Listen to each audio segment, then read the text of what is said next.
Hello, everyone. Welcome. We are going to get started here in a moment. And we will start as usual with some announcements from Kara, which we will do in about a minute. And then I will introduce our speaker and we will hand it over to her for her presentation.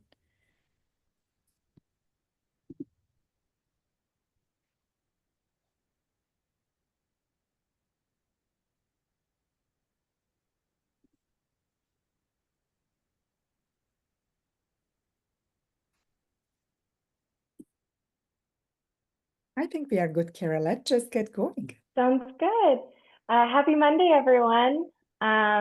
So we have a few announcements to make. There's still time to register for the Dissemination Implementation Science Workshop put on by University of Colorado Accord. The workshop will be happening April 30th and May 1st over Zoom. You'll be able to check out the agenda and registration information on the website, and I'll put all of this in the chat after I go through the slides. There's a number of amazing faculty and speakers who will be talking about everything you would possibly want to know about DNI science. Additionally, we have our CopperCon conference, and the theme is Future of Pragmatic Research, Team Science to Enhance Innovation and Impact. This is going to be happening June 4th and 5th, hosted by University of Colorado Accords as well. I will put the agenda and registration information in the chat. And then actually this Thursday, April 17th, we will have our DISC and InStep Center seminar. Dr. Stephanie Zajac will be presenting on challenges for teams in applied healthcare settings and potential interventions to combat these challenges. I will put the registration in the chat as well. And then we will be having Dr. Edmund Ramley present for our May AFT meeting on May 12th on human-centered design approaches. And then our June meeting will be Dr. Thomas Radowski, and he will be presenting evaluating opportunities to decrease low-value prescribing during the integrated RE-AIM and using the integrated RE-AIM and PRISM model. As usual, we will be taking our summer break July and August, and we will be returning September 8th with a whole new lineup of presentations. So stay tuned for the rest of the year's presentations. And because you registered for this meeting, you'll be able to attend all of the subsequent meetings. So you'll just use the same link that you used today. But if you're not sure, you can always re-register and I will resend the confirmation email. If you're interested in presenting or know of someone who you think would be a really great presenter for later meetings, feel free to submit our nomination request form. I will hand it over to Borshika to introduce Dr. Gravitt. Thank you so much. Welcome, everyone, again. Thank you for being here. It's always fun to start the week with you all. And I am very grateful to our speaker today, Dr. Patti Gravitt. She's the former Senior Advisor for Population and System Science at the Center for Global Health at the National Cancer Institute. In this role, she led implementation science efforts, providing scientific and programmatic directions across research, training, partnership, and dissemination goals. She is a molecular epidemiologist whose research in HPV and cervical cancer spans the translational spectrum from the natural history of genital infection across the lifespan to the translation of evidence-based prevention tools to low and middle-income countries. Her efforts have contributed significantly to the evidence base regarding the efficacy of alternative cervical cancer screening strategies, being among the first to show an increase in screening coverage afforded by self-collected sampling and HPV testing, and the relatively poor performance of visual inspection methods where intensive international technical assistance and training are not available.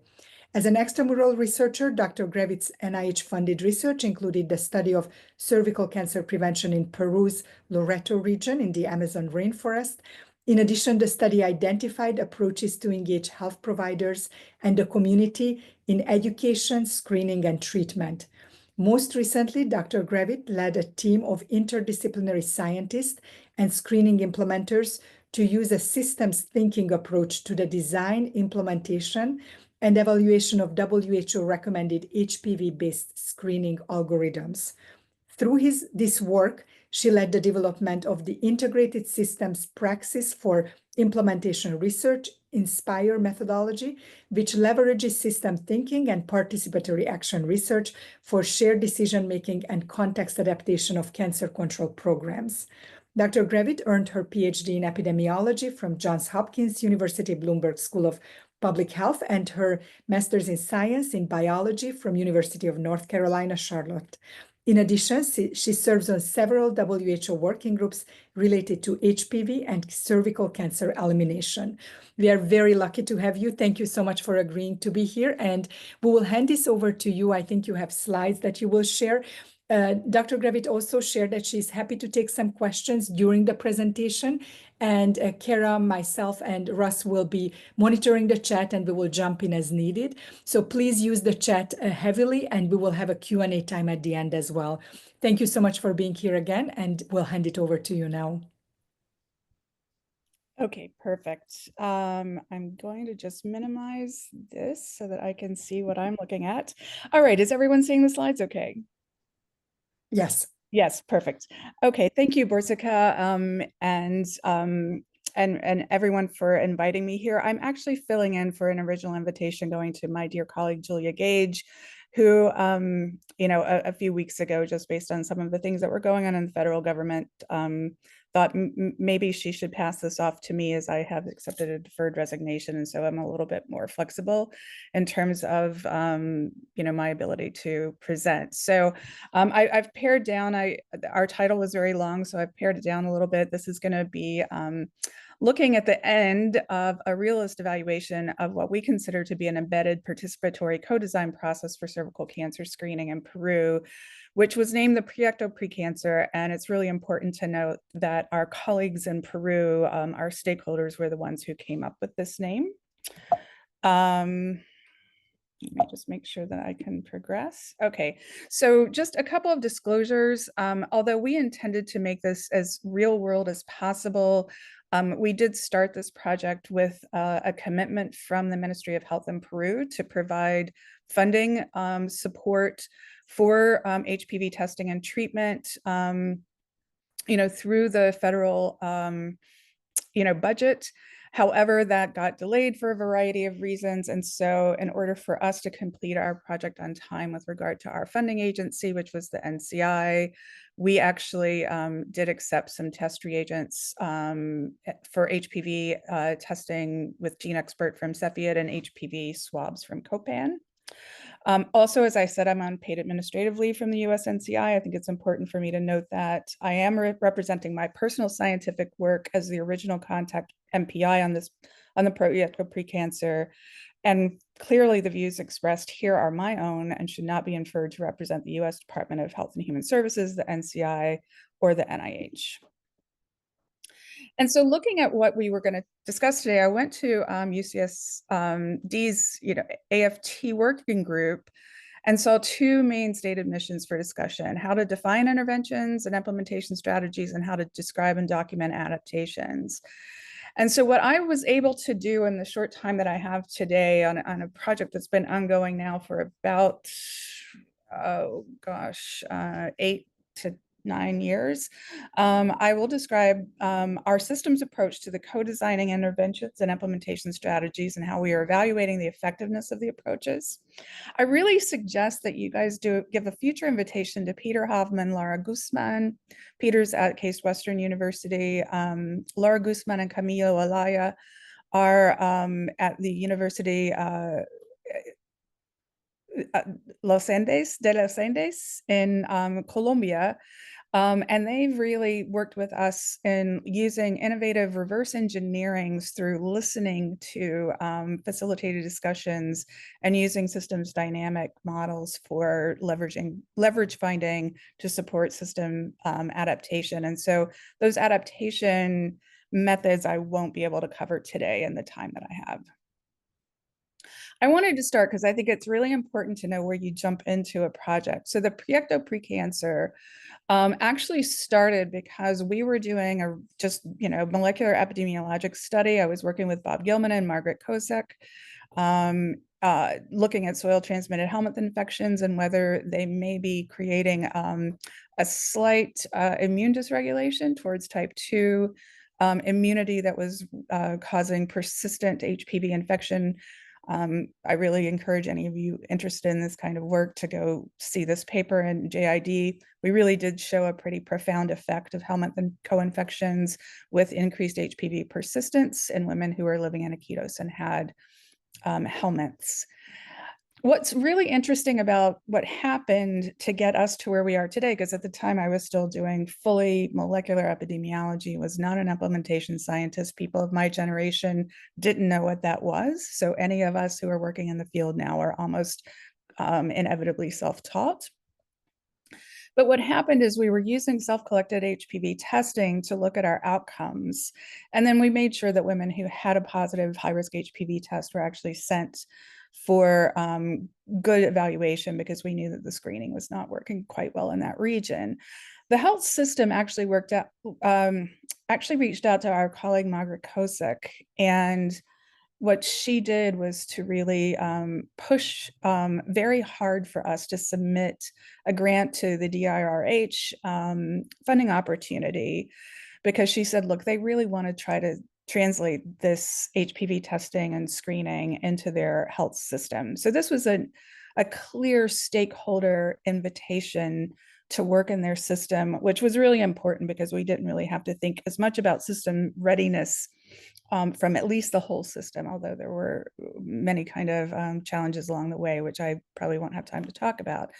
So then I and Dr. Valerie Paz-Soldan eventually were able to receive funding, which is a grant through DIRH entitled Translating Molecular Diagnostics for Cervical Cancer Prevention into Practice. And that was renewed after 5 years with Valerie Paz-Soldan and Kate Tracy as PIs as I moved on to NCI. So I'll talk first about the defining interventions and implementation strategies and the reasons why we decided to use a participatory co-design, which was anchored in systems thinking. And I really feel like for this group, I need to be very clear because we did have to learn on our feet about implementation research. And I am very, very clear about that. This is not something I was taught even after I was funded. So we really looked into what is a theory, what is a model, what is a framework, and you can see these definitions here. I'm not going to go through them. These slides will be shared. But then we also looked at what's a methodology. And a methodology is a system of ways of doing, teaching, or studying something. And then what is praxis? And praxis is a process of using a theory or something that you have learned in a practical way.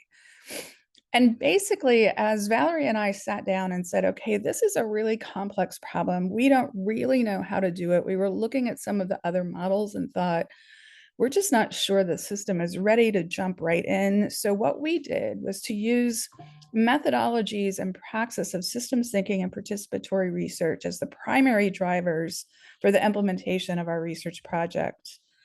And then what we've done using the typical TMFs of implementation research is to use them in retrospective sense making, to do hypothesis generation, and to help us to effectively disseminate our findings in a way that's useful beyond this individual context.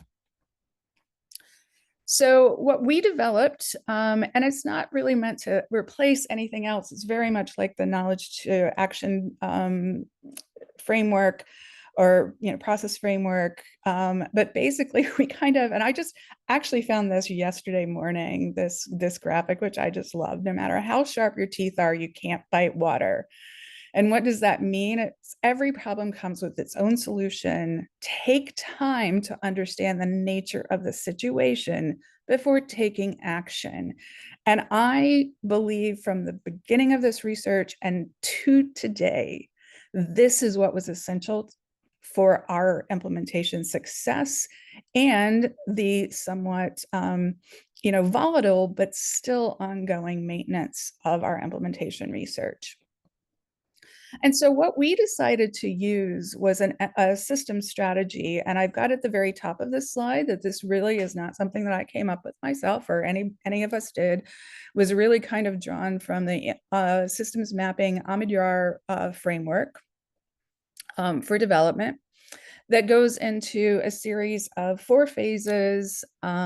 First 2 steps is define the problem situation and launch the project. Then to first understand the system by developing mental models, establishing a narrative of what is happening in the system from different stakeholder perspectives, and to make the system visible and the perspectives from different people visible. The second phase was to engage stakeholders in collaborative group model building and deliberative dialogue, share, test, and revise the system map, define and localize the problem areas, and then collectively find the leverage to change.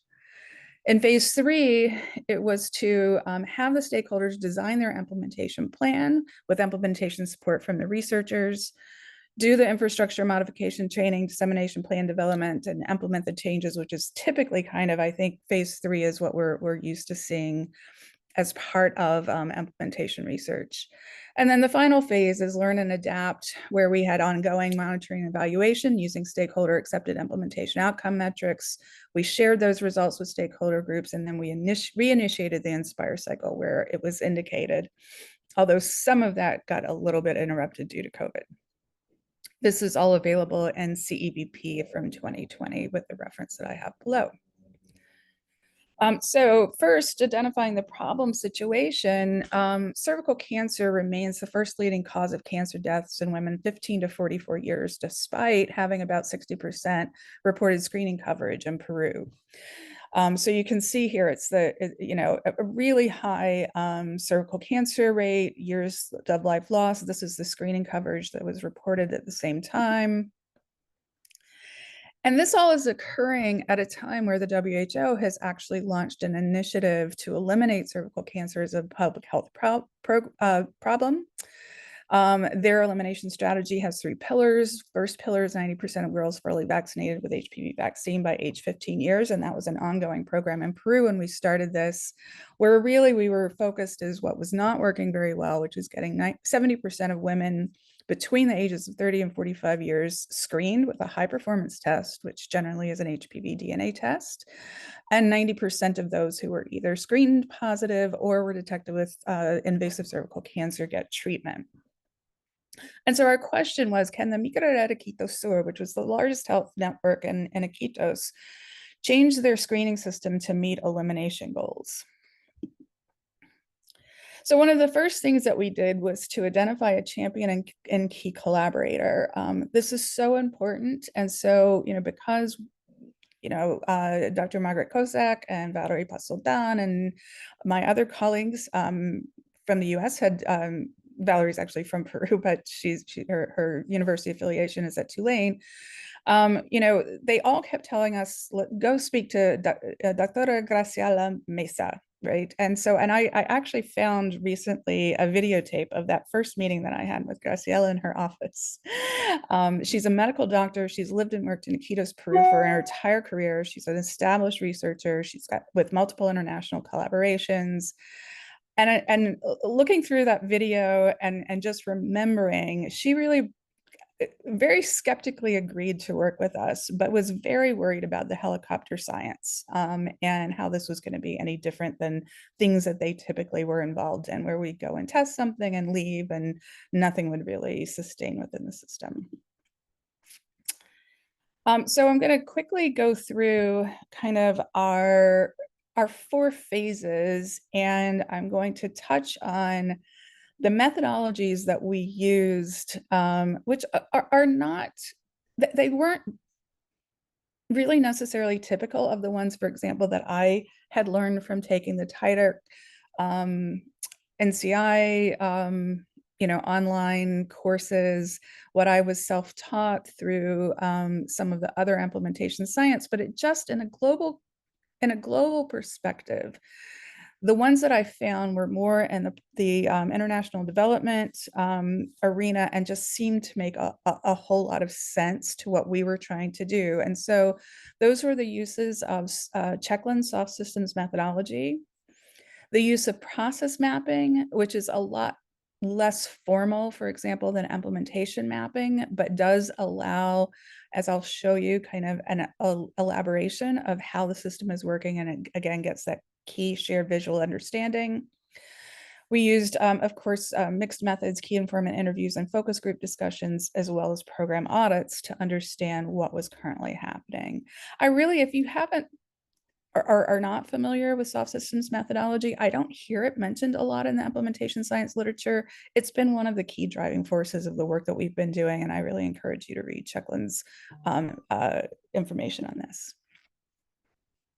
So the first thing in this phase one is to make the system visible. And so the system is defined in their cancer control plans was to do visual inspection with acetic acid, which is a very simple test where you apply vinegar to the cervix, you look at it, you decide if it's positive or negative, and then you treat either using immediate cryotherapy, or you would refer to a colposcopy at the hospital, or to use a standard PAP-based screening. And I think everyone on this call knows what that is. At the time and throughout this presentation, the system in Peru used VIA for non-pregnant women who are between the ages of 30 and 49 years old. And then they used pap smear for pregnant women and women under 30 and over 49. The exact reasons for that age discrimination, I don't know, but it is, we tried to work within the system as it currently exists. If they were positive, they were referred to colposcopy. And if the colposcopy indicated through biopsy that there was a lesion present of cervical intraepithelial neoplasia, type 2-3 or more severe, that got treated. So what was the first thing we did was to try to say, okay, well, how does that get actually translated into practice in this particular health system? And so we brought all the stakeholders together in the very beginning, from the women who were, doing the screening at the primary health level, all the way to the hospital level oncologists, and everyone along that continuum. And this was a whiteboard graphic from that first meeting. And I can remember all of us after the meeting ended kind of sitting down and saying, we have no idea what's happening here. And we could hear a lot of conversation from the, from the actual doctors were speaking a lot. And then we could hear the side conversations from the obstetrics or the nurse midwives, who were basically kind of whispering to each other saying, that's not how that works at all. And so we realized that, putting everybody in the room together wasn't really very effective at the very beginning. And so we broke them apart into different groups. And we asked them to just explain how things worked. And through a series of key informant interviews and focus groups, we elaborated what the primary system looked like. And you don't need to, know the details of this, but this is what the primary system looked like for pap smear screening. This is for VIA screening. And then if you were positive by either PAP or VIA, you're referred to one of two different hospitals for follow-up care. That follow-up care was very complex.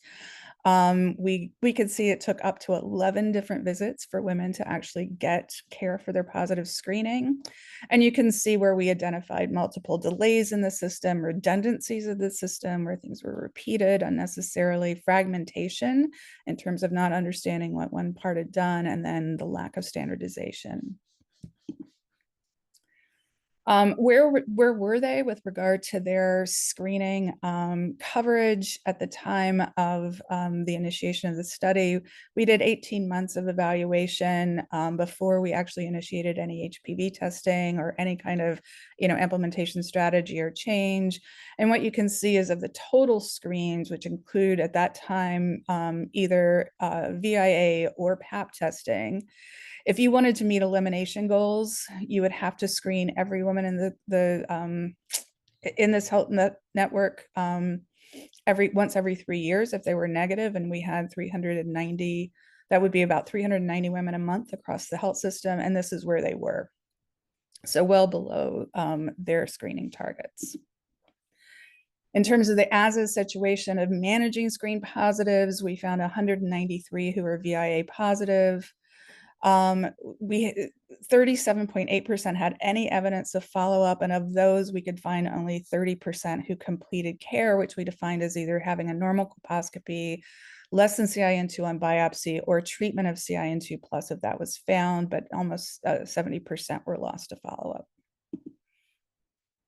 So the next thing that we did was the adoption, the phase 2, which is kind of to really adopt and do the co-design. And that was to engage stakeholders in collaborative group model building, which is a little bit different than what you may be used to hearing about group model building, a little more on the soft systems than the hard systems models. We also consider this to be very much related to deliberative dialogues. We shared, tested, and revised that system map that I just showed you. We defined and localized problem areas, and we found leverage for change. What we essentially did was to remind people that they had multiple adaptation options, which would maintain the fidelity of cervical screening. And this is based on WHO recommendations. So to reach 70% screening coverage for the elimination goals, they could do one of 3 different screening test types. They had to make a decision on which one they wanted to do.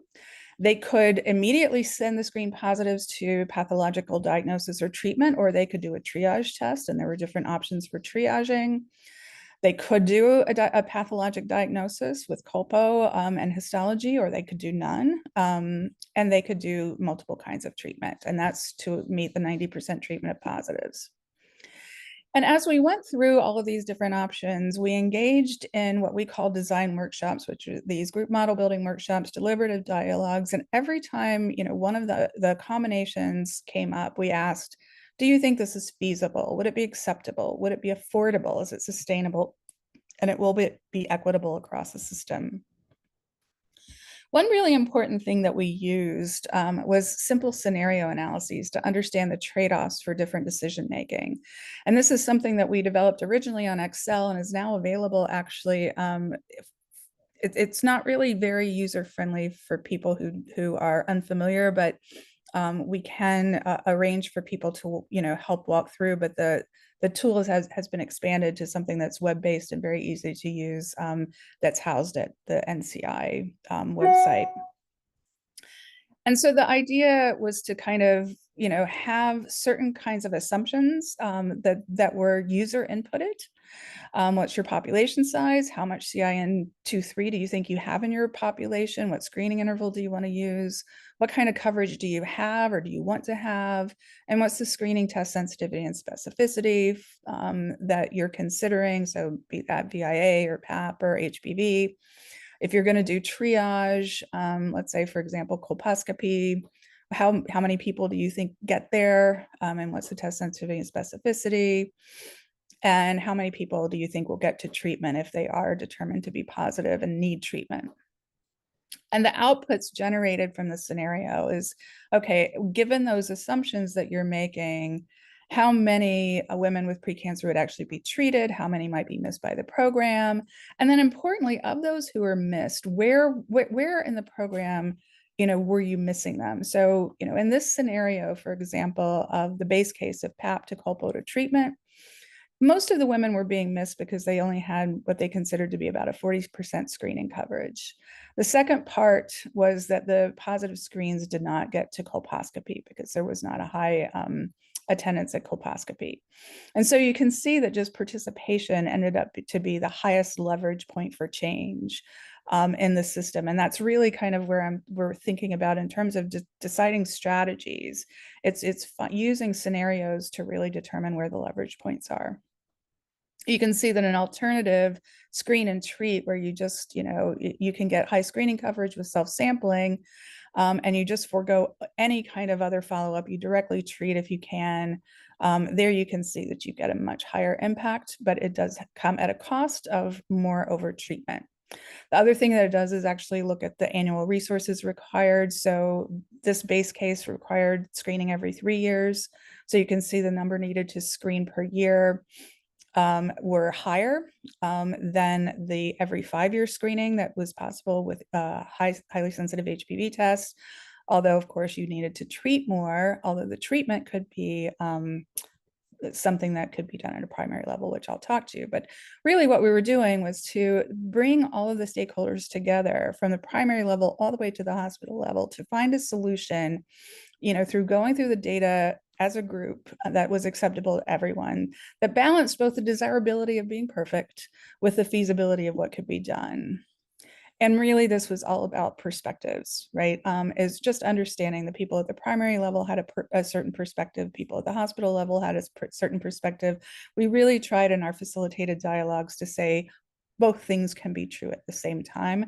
And I think that that kind of facilitation is really effective. So they actually decided to go for a screen and treat program where they were going to do HPV testing in the clinics with either clinician collected or self-sampling in the community. And then they would refer everybody directly to a primary level for a visual assessment of their cervix. If they were eligible for ablative treatment, they'd receive it then and there. So it's 2 visits and done. And only those who are not eligible with high-risk HPV would be for ablative treatment would be referred to the hospital. So what we did is we had implementation planning teams. Here's my colleague Valerie Paul-Saldan. This is our work where we've got the different stakeholders together.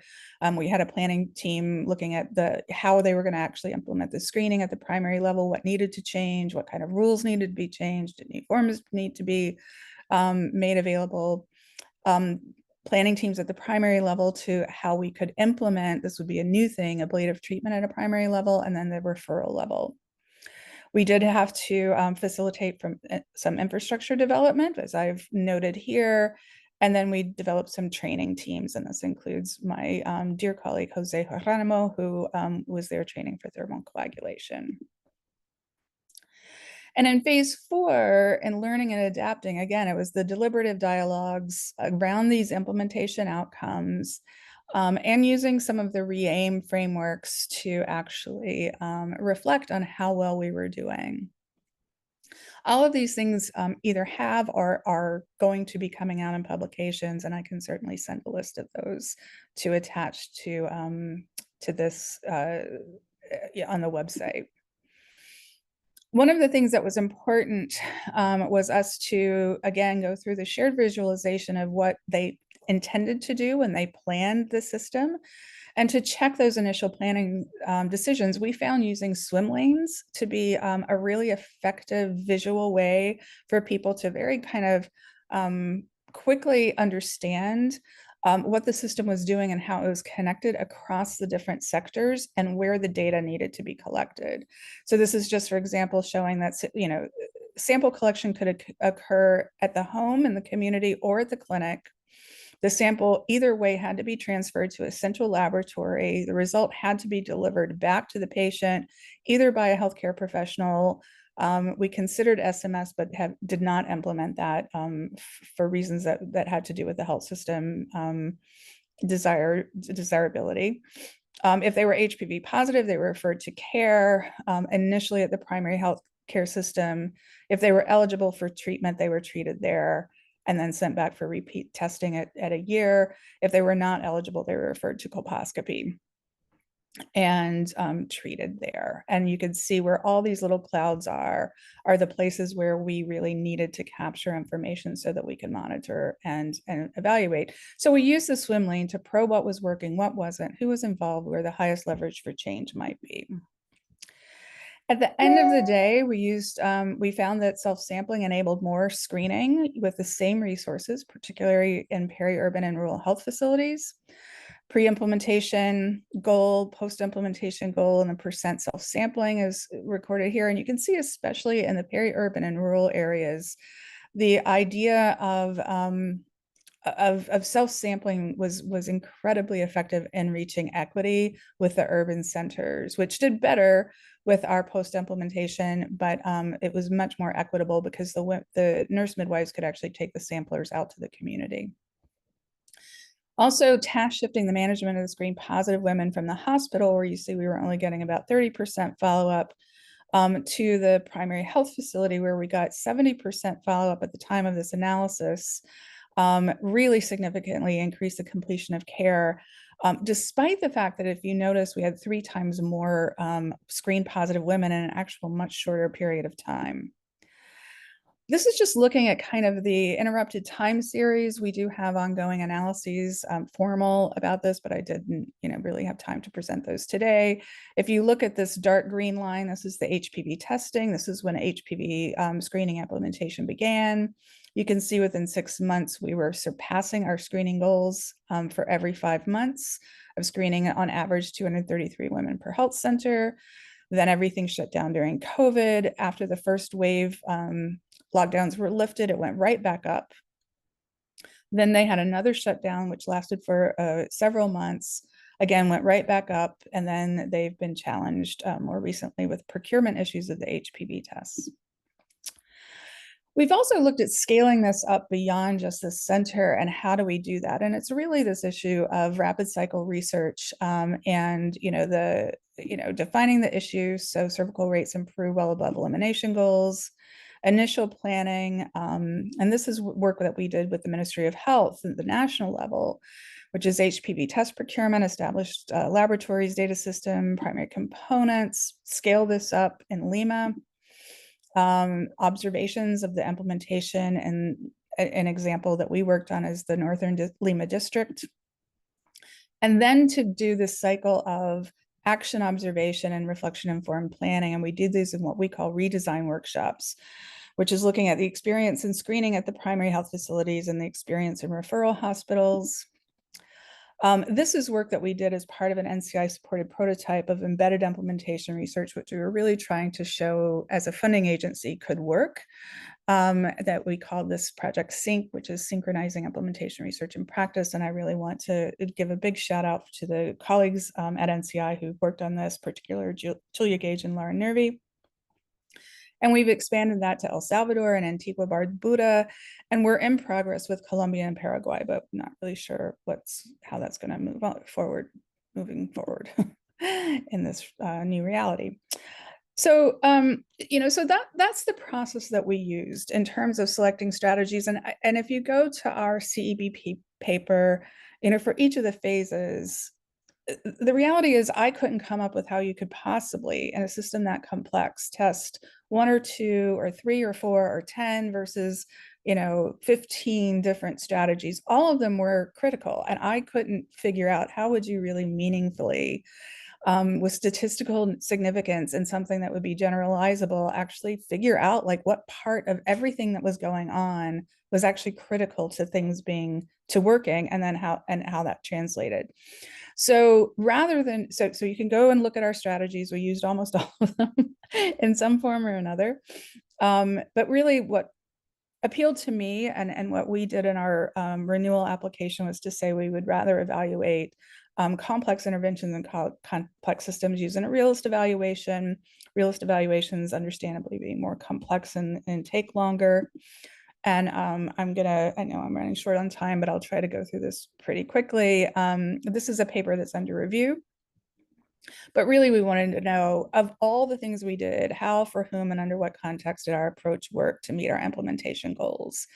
And this is really work that was led by Valerie Pasoldan, Sarah Gilman, Laura Nussbaum, and Graciela Mesa. I am just reporting on their work at this point. I just suggested that they do the realist evaluation. I was not really involved in it, but they did come up with 5 important CMOs, which is the context in which they needed to intervene, the outcome that they were hoping to find, and the mechanism through which they thought that their intervention would work.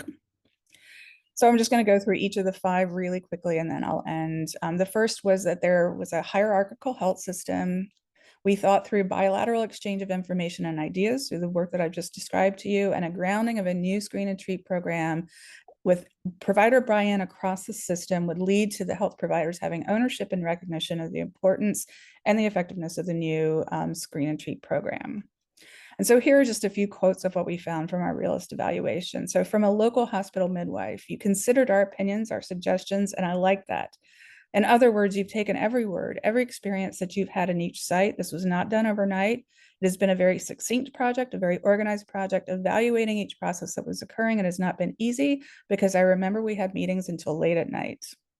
The Ministry of Health Cervical Cancer Technical Team, this is at the national level, not judging, not treating anyone as beneath you because you are not part of my team or my group, because we are all part of this. We're all going to build something. So you have to create this equitable, egalitarian space and try to build from there. And the former Ministry of Health National Cancer Director said, first, I have to standardize the care, that is, learn the continuum and understand it, learn which part I can modify. Of course, some steps will be more complicated to modify because they concern structural issues.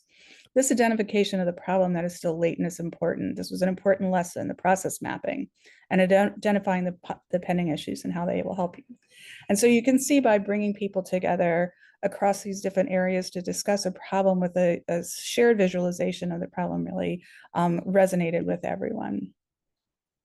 The second was prior to cervical cancer prevention, there was a high loss to follow-up. So we decided to task shift screening to women via self-sampling and task shift treatment to the primary level to have a higher rate of screening coverage and completion of care. So some quotes coming from the realist evaluation by a midwife: the treatment is available at primary level sites. It's close to our health center. We can take the patients there. I've taken many of them. Sometimes I say, ma'am, I'll take you on my motorcycle. Another health center doctor said, we have seen this as simple, practical, quick, and easy treatment. And the Ministry of Health Cervical Cancer Technical Team, that has been one of the best decisions that I think has been made in the ministry and managed to be implemented. One was to try to do molecular testing, to even try to do it.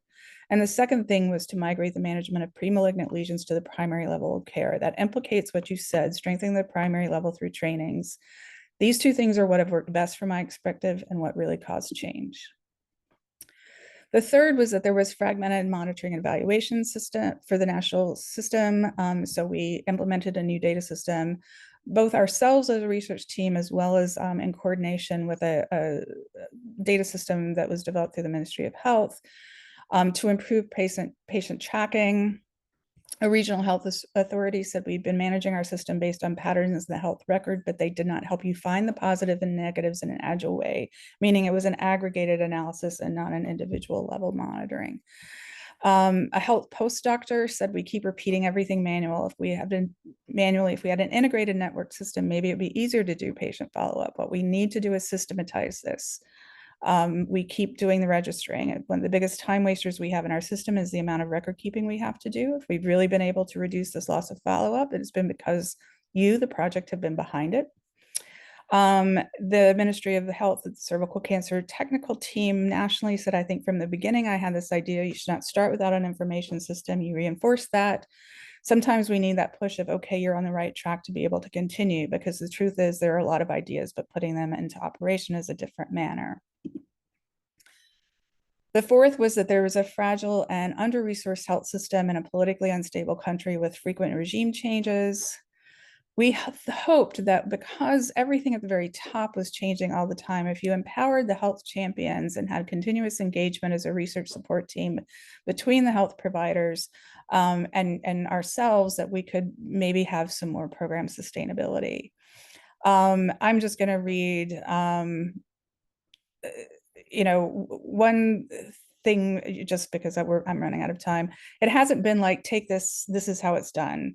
Here's how that is done, and they leave you, right? No, you're still here. This has been a permanent and lasting accompaniment over time, because we have to keep improving and improving and improving. And that was the Regional Ministry of Health Authority. And generally the idea here is that, it's this consistency of the researchers sticking with the team and not leaving when their funding's over. And finally, that there was limited quality continuing medical education, so dynamic training and program materials, to empower healthcare providers committed to program success. And you can see that a midwife said the trainings were participative. They like that. They've sensitized all of the personnel. It feels great to see how they're taking the benefits and empowering themselves to ask for more resources. They already have their own ideas, so it's very gratifying. So there's a sense of ownership that was really engendered, I think, with this approach. What we felt and kind of have concluded from our realist evaluation is that 4 of the 5 of our CMOs were pretty much verified. I think the monitoring and evaluation is still a big question mark, and that's simply because of the feasibility, which I say says a lot for all of us trying to do implementation research. I'll end by saying a couple of things. One is my belief is if implementation science researchers were embedded into the multiple practice settings, rapid generation of implementation evidence is possible. A quote from Donella Meadows, a very prominent systems scientist. We can impose our will on a system. We can listen to what the system tells us and discover how its properties and our values can work together to bring forth something much better that can ever be produced by our will alone. And then the last thing I'll end with is something that I never go without in a slideshow that if I'm given an opportunity to be in a platform, and this is from the late Russell Akoff, again, a seminal systems thinker. And this is kind of saying, look, we learn a lot of things, but at the end of the day, what we're trying to do is to close this gap. And there's a critical distinction between doing things right and doing the right thing. And Russ Akoff, I think quoting someone else actually said, we were very largely devoted to doing the wrong thing right. And that's very unfortunate, because the righter you do the wrong thing, the wronger you become. And that's why I really love the systems participatory approach as the initial research and stakeholder engagement and problem solving interaction, and then using theories, models, and frameworks retrospectively to make sense of what happened and to disseminate it. This is just part of a very big team, which has involved a lot over time. And I just want to give a quick shout out to Sarah Gilman and Laura Nussbaum, Graciela and Valerie, because they are the ones who've done this tremendous realist evaluation. So I will stop there and happy to take questions. Sorry, Thank I'm sure. you so much. This was fantastic. I was already excited as I was just reading your bio, knowing what to come, and this was fantastic. I know Russ had a number of comments in the chat. We were trying to model for others as well to jump in, but now that we are at the end, I will also open it up for anyone wanting to unmute or put in the chat comments. What I would like to propose to start us off is to invite Russ for a comment, because he will have to leave just 5 minutes early today. And then I am going to ask others to take advantage of that time and put any questions in the chat or get ready to unmute. So let me hand it over to Russ for a question. And then I already see one from Prajakta. Please others jump in as well. Great. I was also going to thank Prajakta for her comments and helpful links and things. And I'm glad you noticed her comment too, which is probably more helpful and on target than mine will be. First of all, Patti, thank you so much. This is such a great example of the synthesis of several tools that are not widely used, and certainly in my knowledge, together in an integrated way that I've seen in implementation science.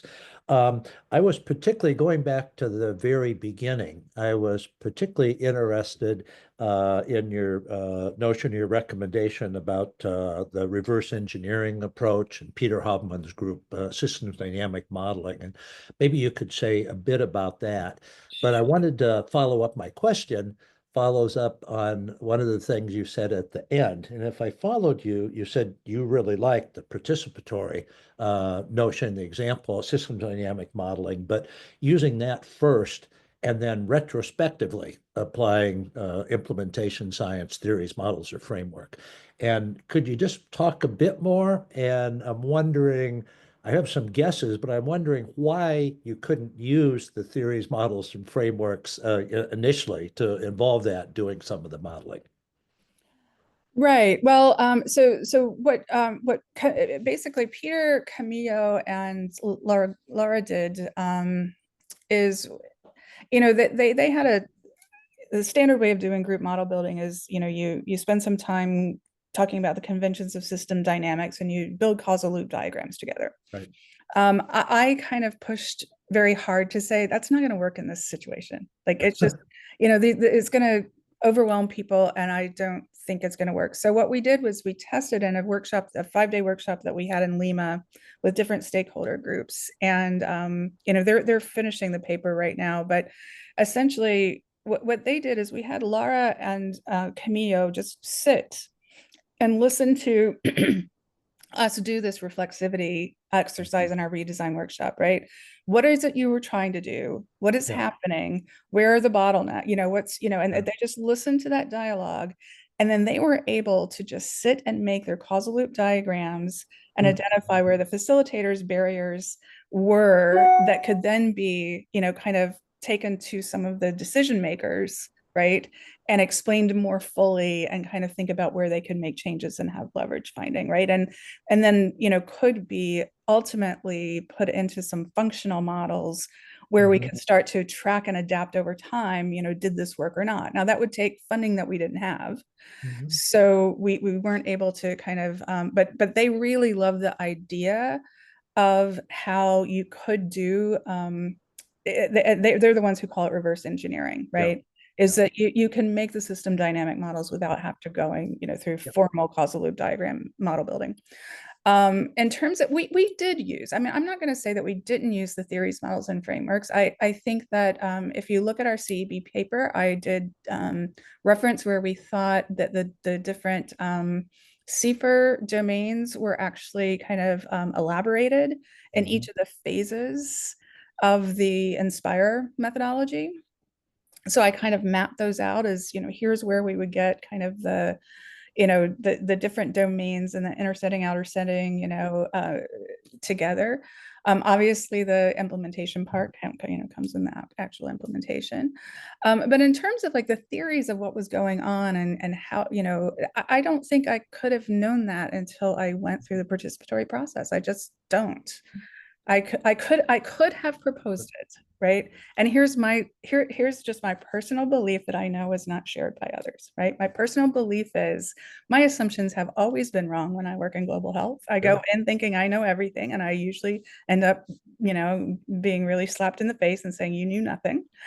And I just think that the more we constrain ourselves at the beginning, the more we're just going to force a fit to prove ourselves right, and the less we actually learn. And that's kind of where the Russell Ackoff quote comes in. Thank you so much. Voice of experience. I'll defer. I know the clock's ticking. I'll defer to others, but thank you so much. Sure. Thank you. It sounds like you are adapting the methodology as well, just to be sure. Oh yeah, absolutely. And there's nothing new that we did. Everything is available, but just with different words. Yeah. I'm looking at questions. Prajakta, do you want to jump in? That would be wonderful. And Prajakta, just Patti, I don't know if you have seen the chat, was posting relevant publications and contacts, which is wonderful. So everyone, please go to the chat and download some of those publications that Prajakta specifically shared with us. But Prajakta, please go ahead. Thank you so much. But I see Rebecca, so I'll be very short. Patti, I was just wondering if you could speak a little bit of that partnership bringing together, especially when there's no context, right? There was no program, and you brought all of these people to think about a project that was not present. How did that go? Because I feel like that would be a whole different context to bring partners together when there is nothing to talk about. Right. Well, the partners came together. So there was a screening program in place. It just wasn't HPV based, right? And then it's that really complex visual map where we did key informant interviews and focus groups to try to make that map. And we would ask people specifically, well, who does this? Where does it happen? Who makes the decision about it? Who oversees that? Who pays for it? We would probe people as we were going through that visual map. And then, and every time we met with somebody, like a new group of actors would emerge, right? It's like, oh, well, including kind of that if you have to buy an HPV test, or if you have to buy this, it has to be on a certain register, and then who has to put that on the register? And, so it evolves and elaborates over time. The key thing is you have that visual to anchor, and you don't have to say a lot, you just point, who does this part, where does it happen, and how does it happen, right? And as long as you take the time to create that visual diagram, and I've seen this with other countries as well, it is incredibly valuable. People cannot read 25 pages of text. They're busy. They don't have time. But as you know, taking the time to make a really good flow chart or swim lane. But it's the same visual that you keep on iterating with other partners. And then we just keep adapting it. Yeah. Okay. As we go. Okay. Yeah. Rebecca. Hi, Professor Patti. First of all, congratulations on your methods and your way of thinking collaboratively. My question relies on the method part. I saw some human-centered design elements on your presentation, and it made me really happy when you talked about using different frameworks and practices and etc. So I would like to know, which tools from design did you use? You mentioned deliberative dialogues. Have you used support on your process? The knowledge translation framework from Graham, 2006. The pictures you showed, it seems that your deliberative dialogues look like a lot similar from the policy labs that people do in UK and Europe. And I would like to know a little bit more about that methodology part, please, if you could elaborate on that. Yeah. I mean, I'll be very frank. I mean, when we went into this, we weren't implementation scientists, so we were learning as we were going, right? And it almost everything that we decided to do, which was more out of intuition than anything else, we found that there was actually a formal way to describe what we did, right? And what I've also found over time is that a deliberative dialogue and a group model building and a policy dialogue and all of these different things are just a little bit different one from another, but they're not, the main thing is you get the right people and at the table in a psychologically safe space with no judgment, and you really elaborate what the problem is. And the one thing about soft systems methodology that is key is if you don't understand the problem, you can't find the solution. Right? And people think they understand the problem. They think they understand it in the same way, but my experience is they really don't. I have this trouble like in my own office environments, like everybody thinks they're thinking the same thing. And it's like, my brain's exploding because I'm like, you guys are just talking past each other. And if you would just let me draw it, but not everybody likes the drawing. So yeah, I am sure that there's a lot that what we did and what we called it is something very similar to what other people are doing. So again, I claim zero novelty here. Just the fact that the system approach, and I have a graphic, but I didn't put it in the slide deck, as there's a lot in common, and there are a few differences between user-centered design or design thinking and systems thinking, and then there's a lot of overlap between the two. The systems thinking is though more towards the organizational behavior and a little less towards what's who the user is, because the user can be defined in very different ways, right? And that's one of the things that we had to figure out, like when we're talking about a user, who is the user? And then we would use kind of more of a design thinking once we understood what this user needs to do differently or what they need differently. But then that's different from understanding how the system worked as a whole. But I think it would be an excellent kind of project to do, to kind of put kind of some of these concepts, which I think are underutilized, to be honest, in implementation science, and put these together in a publication to say it's not one or the other, right? It's all of them pretty similar in and in principle, and what is the principle of their similarities, and then where are the nuances between them that might be more appropriate to different contexts, right? Including global, which I think my experience has been global just has to do things a bit differently. But thanks for the question. It's really good. Thank you so much. Unfortunately, we are at the top of the hour, which makes me sad because we had, I'm sure, many other questions. But Patti, thank you so much, Dr. Gravitt, for being here. And I just wanted to echo what you said, that I have the same impression that we have all these amazing methodologies, but at the heart of it, there are some core functions that they all convey. So let's talk more about that paper. Yes. Thank you, everyone. Thank you Thank so you. much, Patti. Thank you for being here. And then you all, we will see each other in a month. My pleasure. Thanks for what Thank all you. of you are doing. It's a really wonderful set of videos that you guys have online. So I'm gonna look at all of them now. Thank you. Thank you Okay. so much. Please Bye. come back if you would like. Okay. Okay. Bye, Bye-bye. everyone.